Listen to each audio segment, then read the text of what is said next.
localization of parts used in the assembly of motorbikes in the country has the potential of increasing jobs. This, however, is currently a hindrance in the absence of a policy to guide the industry. Speaking on the sidelines of a tour by their facility by President of Royal Thailand EXIM Bank President Serawiwatana, Honda Kenya Chairman Dr Kalua said they stood a chance of employing over 2,000 Kenyans if parts used in the assembly were sourced locally. This he attributed to the growing demand of motorbikes in the country.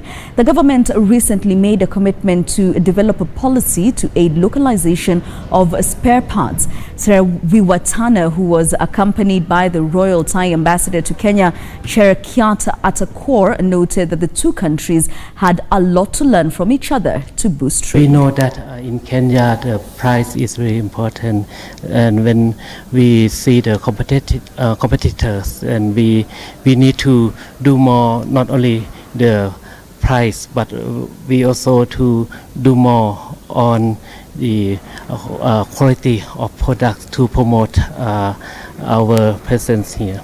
We come here to see what's the potential of the trade and the investment in Kenya, and try to build up the relationship between two countries.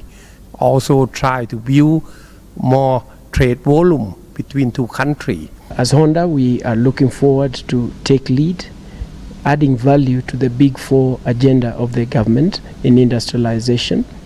And because this we have done in other countries, we are looking forward to replicate here and also the East African community.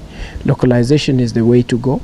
5 parts or 6 parts is what we are currently producing, and we have stopped importing this in the CKD.